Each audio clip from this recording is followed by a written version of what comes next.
Entre les lignes, Catherine Rousseau.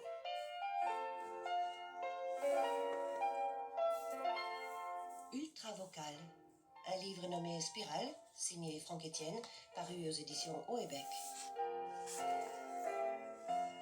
Si tu veux vraiment mourir, commence par te taire. Mais si tu veux vivre, parle. Parle plus fort que le fracas de ton corps. Manifestement, Franck Etienne n'a pas envie de mourir. Sa trentaine de livres, sa poésie, ses pièces de théâtre, sa peinture aussi, et son amour de la musique sont là pour manifester l'immense vitalité de celui qu'on appelle le géant des lettres haïtiennes. Franck Etienne est venu en France pour le 15e Festival des étonnants voyageurs à Saint-Malo, consacré cette année à la littérature des Caraïbes. Il sera également sur la scène du Théâtre international de langue française à Paris, et ses pièces seront à l'affiche du Festival d'Avignon en juillet.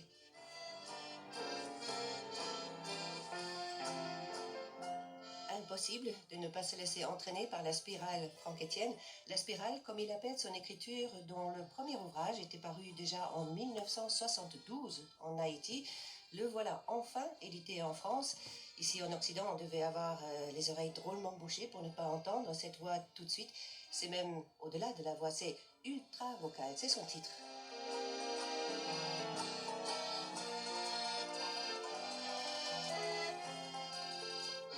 Franck Etienne, on commence tout de suite avec un extrait de votre livre, Ultra Vocal, d'accord? Oui, avec plaisir. Oh, mon jeune ami, mon frère que j'aime, écoute-moi. Toi, l'indifférent, le satisfait, le présomptueux, orgueilleux de tes fausses richesses, tu me demandes avec dédain pourquoi il te faudra encore lutter et souffrir puisque tu disposes déjà de la part délectable et enviable du réel. La scandaleuse opulence des villas et des châteaux est complètement polluée par l'irresponsabilité des marzinfleux, l'arrogance des taratopouverts mouchiques et leur complaisance pour l'entourage des rats, des ravets, des singes drogués et des mouches. Je peux juste vous demander ce que c'est des taratropouverts mouchiques? Les taratropouverts mouchiques, c'est un mot que j'ai créé par agglutination. C'est ce qu'on appelle les mots valises, bien sûr. C'est un mot que j'ai créé à partir d'un ensemble de créatures dégoûtantes, répugnantes. Ça a été pour moi à l'époque une façon de caractériser les hideux qui étaient au pouvoir. Parce que, ayant vécu pendant un demi-siècle en Haïti, parce que j'ai laissé Haïti pour la première fois à l'âge de 51 ans, j'ai produit une bonne partie de mon travail sous François Duvalier et sous Jean-Claude Duvalier. Vous êtes né en 1936. Je suis né en 1936. Il n'était pas question pour moi, tout près de l'antre du monstre, de tout dire.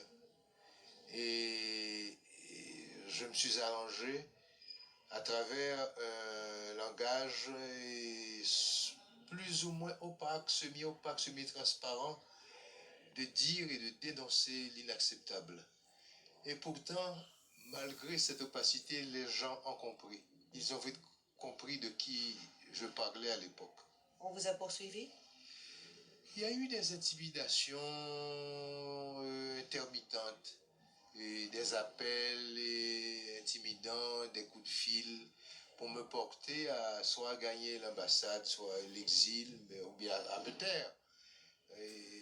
Quelque part, j'ai résisté. Je ne sais pas si ça a été un acte de bravoure, mais de toute manière, avec le temps, je l'ai perçu comme une sorte de folie de ma part d'avoir résisté à cette machine boyeuse de vie qui était la dictature de l'époque.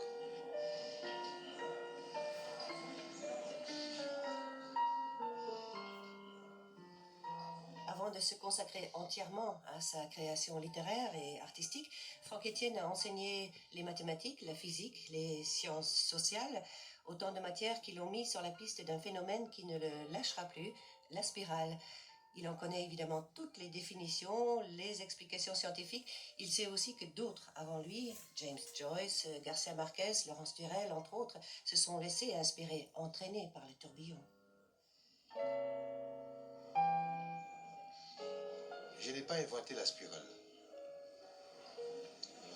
La spirale est une notion qui existe depuis longtemps, depuis toujours, et la spirale, elle est dans la nature. Elle est dans la nature comme la dialectique est dans la nature. Quand j'ai découvert, et bien dit découvert, l'importance de cette notion, à l'époque, je travaillais, j'étais gosse, pas gosse, disons un adolescent de 24 ans, 25 ans, je travaillais avec des amis qui allaient gagner l'exil quelques années plus tard. C'est sous Duvalier, sous François Duvalier. Mais j'ai continué à approfondir cette notion et j'ai découvert progressivement qu'il y avait des affinités entre cette structure spirale, cette notion de spirale, ce concept de spirale et les préoccupations des grands mystiques. C'est-à-dire au niveau du taoïsme chinois, le yin-yang, au niveau du zen japonais, au niveau du tantrisme et même au niveau du vaudou haïtien, où l'on retrouve dans le phénomène de la transe cette énergie plurielle qui d'ailleurs jusqu'à présent demeure un peu énigmatique pour les occidentaux et pour ceux-là les non-initiés. Et j'ai vite compris que la spirale pouvait me servir d'axe de travail, de référence dans l'écriture de mes œuvres pour rompre avec la linéarité traditionnelle et approfondir ce que d'autres romanciers, d'autres créateurs avaient déjà fait avant moi. Parce que je ne veux pas me présenter comme celui qui a découvert l'Amérique, tu vois.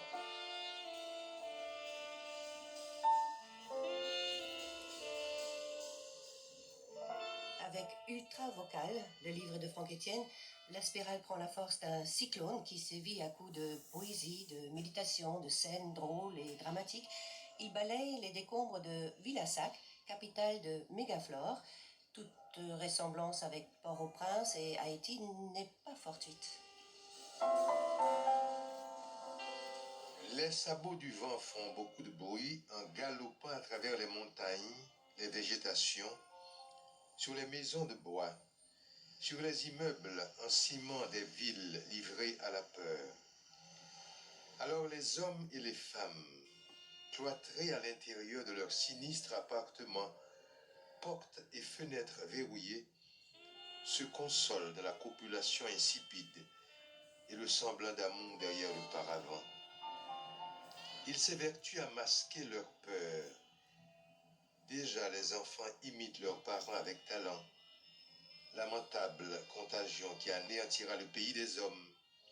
Gouffre et drogue et macabre s'en réjouit.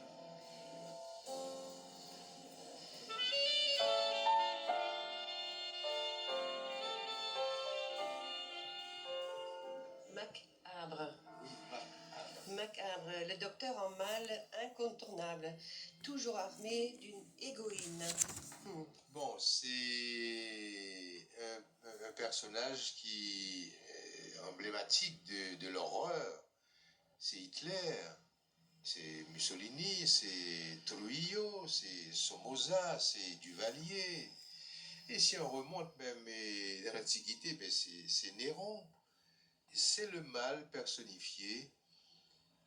Je dirais c'est la face diabolique de l'énergie qui est partout, mais c'est la face négative et destructrice de l'énergie que l'on retrouve dans tous les phénomènes de vie. Alors c'est justement en suivant votre spirale qu'on tombe sur ce personnage, comme sur Vatel, nettement plus sympathique, Oui. qui lui essaye de survivre malgré Macabre. Vatel, c'est le personnage de la quête qui ne s'achève jamais, avec, je dis peut-être le vœu, l'illusion et en même temps l'espoir de contrecarrer les méfaits du mal absolu. Et son nom, et de manière allitérative, le dit bien, Vatel, c'est quelqu'un qui va selon la réalité, selon le réel, selon la nécessité du voyage. C'est un voyageur, c'est un errant, c'est l'homme de l'errance aussi. Et il essaie de retrouver Macabre, peut-être pour diminuer les dégâts qui frappent, pas seulement Haïti, pas seulement le tiers-monde, mais qui frappent toute la planète. Mais c'est le poète en même temps. Et c'est aussi peut-être le personnage qui, quelque part, incarne l'auteur du livre.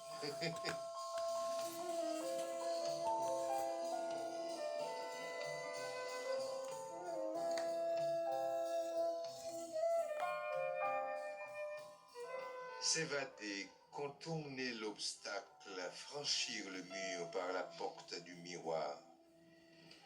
Et je demande à quiconque trouverait mon cœur en balade de ne plus l'arrêter sur son chemin, ni de l'interroger en son délire, non plus de fouiller dans sa valise. Un voyage pour 1000 siècles d'amour, il est vraiment pressé sans savoir où il va.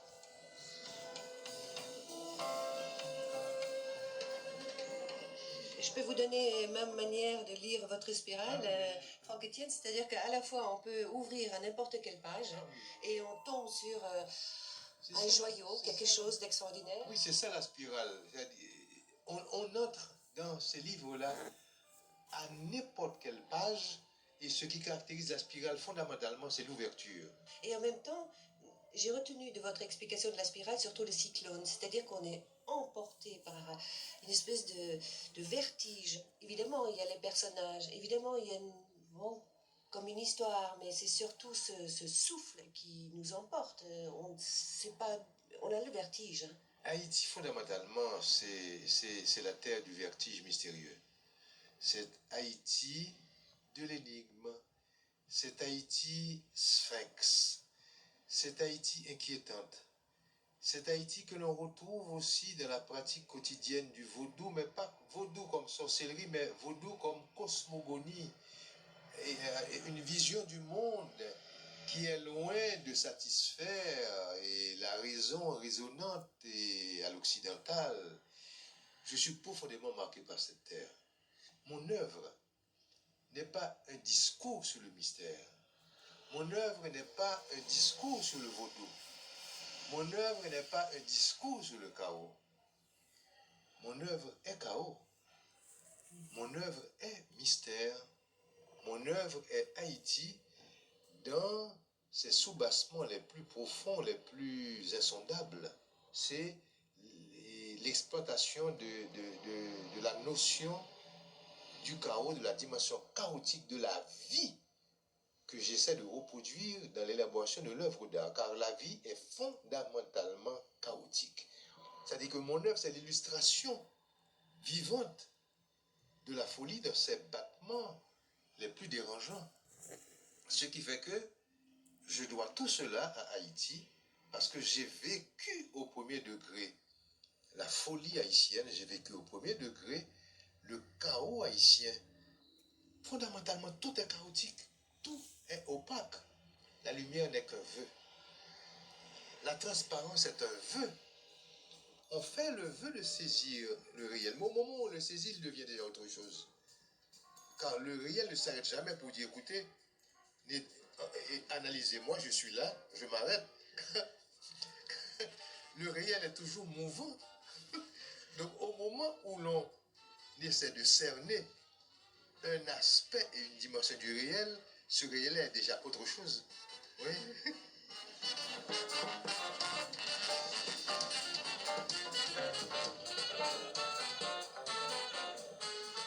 Il va falloir aiguiller la parole au-delà de la voix qui jaillit et qui brûle. Dans un tourbillon de mots jetés au hasard, en rugissant pleinement, j'accélère ma course vers mon vertige. Voyage interminable vers l'absolu. Je palpe l'éternité, j'accède au fruit de l'immortalité à travers les métastases de la mémoire et du silence. Étalement d'éclairales, des rats, la terre éclate partout. Quelques fleurs écloses au petit jour brillent, tremblées. Vibre la soif